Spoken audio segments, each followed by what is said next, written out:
حي على الفلاح. But you know what? You know how they say in modern literature and poetry, they say things like, the time is gone. Those days are gone. They're all just a fading memory now. But to Allah, those days, the ones that are gone for you, are eternal for Allah Azza wa Jal. He recorded your deeds in those days, and those are the fruits you're eating now. وَأَمَّا مَنْ أُوتِيَ كِتَابَهُ بِشِمَالِهِ. And as for the one, whoever he was, handed his book in his left, فَيَقُول, then he says, يَا لَيْتَنِي لَمْ أُوتَ كِتَابِيَهْ.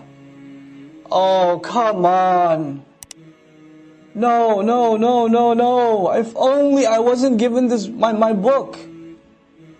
Please don't hand it to me. Please don't hand it to me.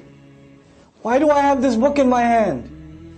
This guy's regretting getting his book in his... We're not even talking about punishment yet. We're not talking about punishment. We're just talking about getting the book in his possession.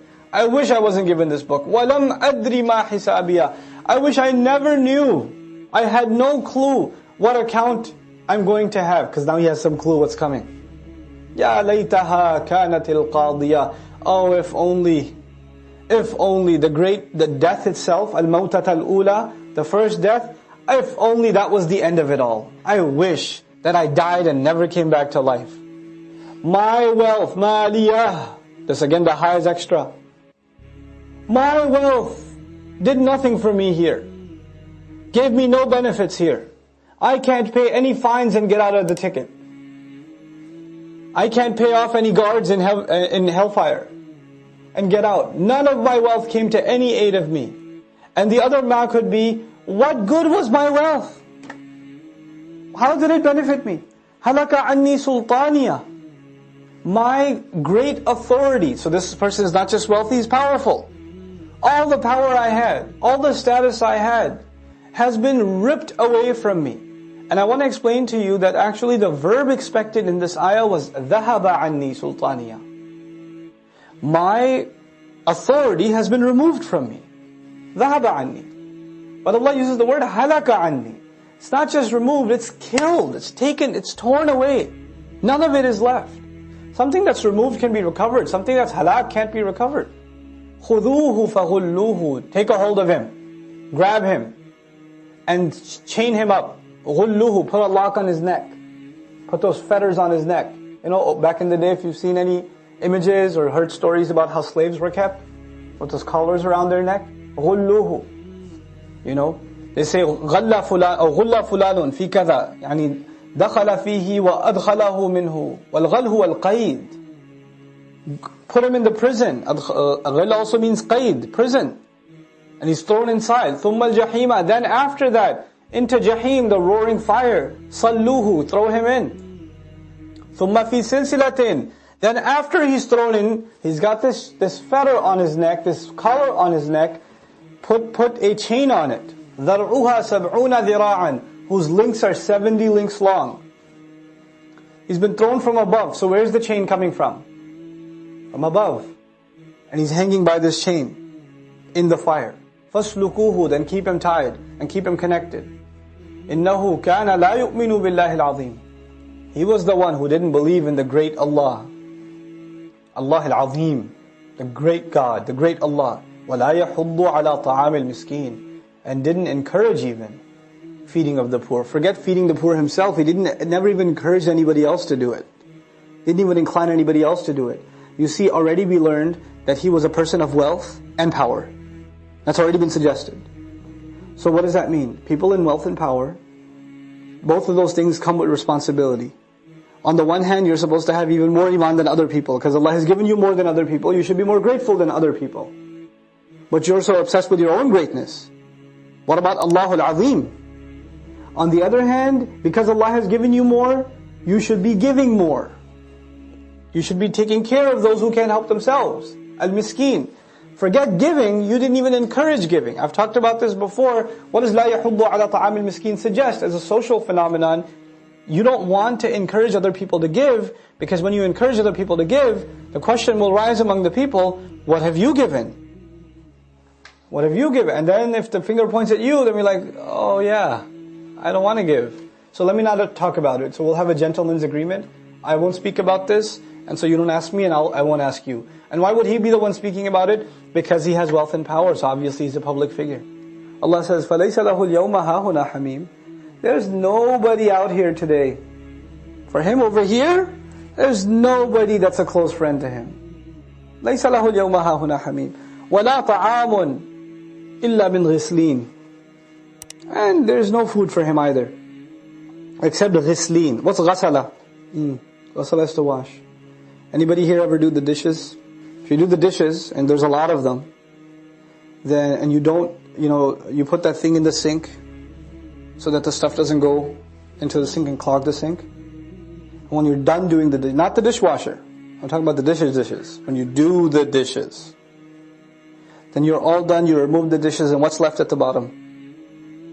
That gunk that you look at and go, bleh, that gunk, that's ghislin. Ghislin is the leftover after washing. Either food or clothes. The dirty water left after clothes are washed. So, mother's cleaning the filthy clothes of her children, and the dirty water's going into a bucket, that's ghislin. The leftovers from the wash. That's his food. وَلَا طَعَامٌ إِلَّا مِنْ غِسْلِينَ لَا يَأْكُلُهُ إِلَّا الْخَاطِئُونَ. Nobody's going to be eating this except people that made the people of grave mistakes. خَاطِئُونَ, the mistake makers.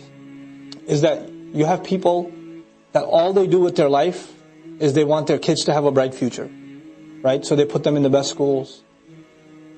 Their savings go towards their college, then towards getting them married. Al-Munabbih. Okay. So, and that's all they did with their life. If you look back at their life, it was until maybe they had children, they lived maybe for themselves, but after children, they lived for their kids. So they live for it. Really their life amounts to just doing something for their children. But unfortunately, one thing they weren't able to give their children is deen. It's really tragic.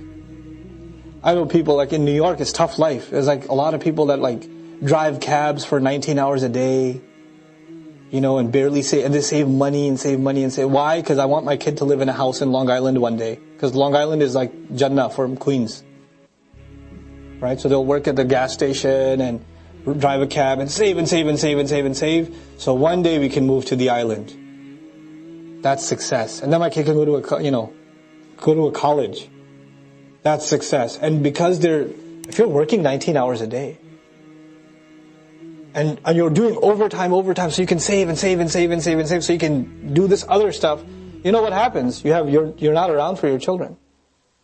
You're not around for them. So you have no meaningful relationship with your kids. It's really tragic. And then these kids turn 18, 19, 20 years old and they run away from home. They leave. So they have these alternative lives that the parents don't even know about. And then by the time they get a career, they just abandon their parents because they never really had a relationship with their parents because their parents weren't home. They were just busy building their careers.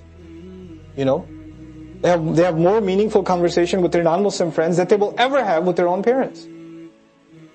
And this is how so many Muslim families in America have been ruined. Muslim families. So many. Work. No relationship with children. And then you wonder, why my children don't. And then you come to the speaker and say, brother, please talk to my children, or talk about the rights of children, or the rights of parents. Well, what about the rights of children, man? Where were you? And all of this for our own children. Surah At-Tawbah is even scarier. Allah says Allah gave them, فَلَا تُعْجِبْكَ أَمْوَالُهُمْ وَلَا أَوْلَادُهُمْ. Don't be impressed with their money and their kids.